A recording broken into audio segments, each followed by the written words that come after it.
ganja nasional dan juga ada satu kalau kita nyebut apa mbak? Semacam NGO itu apa namanya bahasa Indonesia? LSM ya.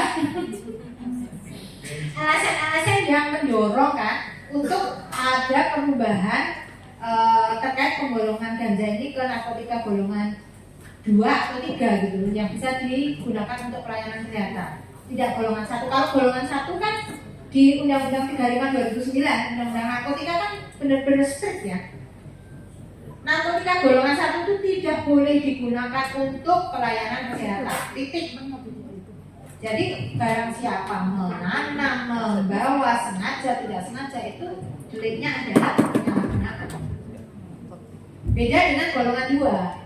Nah, tadi ya ada gambar Papaver somniferum, tanaman candu yang menghasilkan morfin.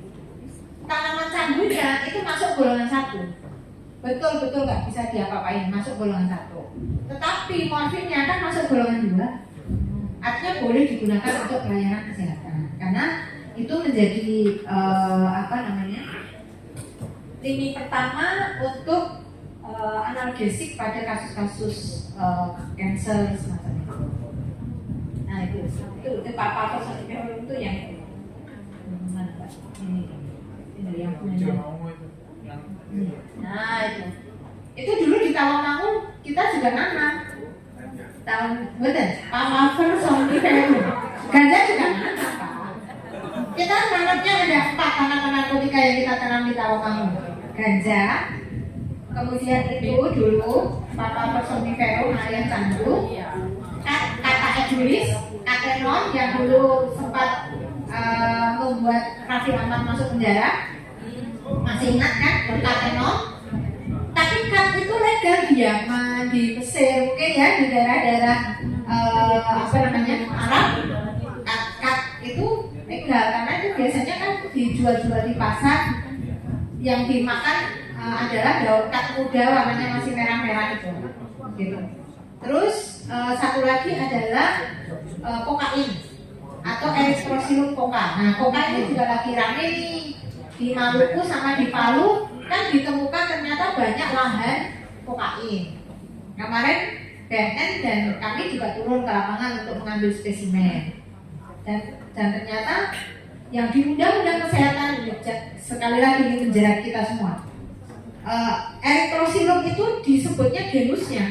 Jadi semua spesies dalam genus Erythrocilum berarti masuk golongan 1. Ini kan payah sekali. Padahal Erythrocilum kemarin itu Cornatum yang kita temukan di Maluku sama di Palu itu kadar kokainnya hampir nggak ada, sedikit sekali. Kalaupun diisolasi nggak efisien. Itu hanya Pomegranate dan Erythrocilum coca yang kadar kokainnya tinggi. Gitu. Tapi memang undang-undang narkotika dalam waktu dekat akan kita revisi Pak. Tapi kayaknya harapan Pak Arif untuk ganja medis belum bisa. Belum bisa. Masih tetap masuk golongan 1. Itu. Ada lagi Bapak Ibu? Kandungan senyawa aktifnya namanya nitradinin. Nah, nitradinin itu kalau dikonsumsi ke tubuh itu mengalami metabolisme menghasilkan 7-hidroksinitradinin. Nah itu toksik, gitu. Di Kalimantan dan Sumatera berdasarkan informasi riset tumbuhan obat dan jamu, sebetulnya tanaman kraton itu banyak dimanfaatkan oleh suku-suku tradisional untuk kesehatan ibu pasca melahirkan. Karena apa efeknya? Efeknya sama seperti kita minum kopi, seger bu badan. Gitu. Badan itu jadi segar gitu. Apa namanya? Ya untuk ibu-ibu pasca melahirkan kan biasanya malam nggak tidur gitu ya, terus tenaganya habis gitu. Nah itu wajib minum kraton oleh dukun-dukun beranak di sana. Nah terus ceritanya awal tahun 90-an, mungkin di awal tahun 2000-an kan kraton ini booming nih.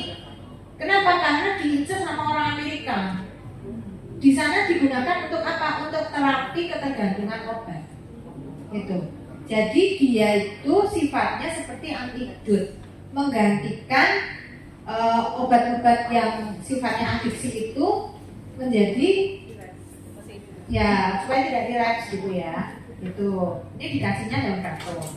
Nah sekarang ini terkait penggolongan itu belum, Kementerian Kesehatan belum mengatur keraton karena aspek ekonominya kayaknya lebih kuat daripada aspek keamanan. Karena kalau kita minum daun keraton langsung atau serbuk keraton nggak apa-apa. Kita udah melakukan tadi observasi klinis di Putusibo. Putusibo itu Kalimantan Barat, Bapak Ibu. Dari Kalimantan Barat kita masih naik pesawat kecil ATR itu 1 jam ke Putusibo. Ibu tahu Putusibo? Enggak. Oh, Sanggo Putusibo ya Bu. Jadi di Putusibo itu kan keraton kan di hutan belantara. Kalau itu nanti masuk golongan 1 gimana cara mengendalikan? Kan nggak mungkin. Pertama itu, kedua keraton ini sangat bermanfaat dari aspek ekologis karena dia mengurangi abrasi sungai di Kalimantan. Nggak mungkin kalau itu dimusnahkan. Jadi akhirnya dengan pertimbangan itu sampai sekarang keraton masih legal, masih boleh diperjualbelikan. Tetapi didorongnya untuk ekspor saja Bu, bukan untuk obat tradisional. Kalau ibu nanti mau produksi itu jadi teh atau sediaan herbal nggak boleh, nggak akan diberikan izin oleh Badan POM. Keraton hanya boleh diekspor, tidak boleh digunakan untuk memproduksi herbal. Jadi hati-hati Bapak Ibu, keraton itu kalau misalnya mau diproduksi bentuknya teh atau sediaan apapun nggak akan dapat izin dari Badan POM karena dia masuk ke negatif list. Bapak Ibu tahu ya, negatif list yang ada di Badan POM itu kan ada beberapa tanaman yang tidak boleh diproduksi untuk sediaan herbal kayak kapak doro, kemudian widoro upas, kemudian widoro putih atau strychnos ya, Strychnos sidusrina, kemudian ada ya termasuk Aristolochia tagala, ada banyak sekali. Jadi di Badan POM itu ada negatif list yang Bapak Ibu juga harus paham dalam proses produksi herbal itu yang tidak memungkinkan untuk digunakan sebagai bahan baku karena ya tadi efek toksiknya itu lebih kuat dibanding efek terapeutiknya kalau itu dalam bentuk sediaan herbal. Nah beda dengan kalau mau diproduksi untuk obat tadi misalnya digitalis, diisolasi, dikoksinnya untuk menghasilkan obat kan dosisnya sudah disesuaikan dengan kebutuhan kita ya gitu. Kalau kita ngerebus sendiri berapa coba? Mau segenggam, 2 genggam, misalnya dalam bentuk serbuk 30 gram, 7 gram, kita kan nggak tahu dosisnya. Nah ini yang dikhawatirkan. Maka beberapa tanaman obat yang punya efek terapi dan efek toksiknya itu sangat sempit itu masuklah di daftar yang dilarang oleh Badan POM. Enggak Pak?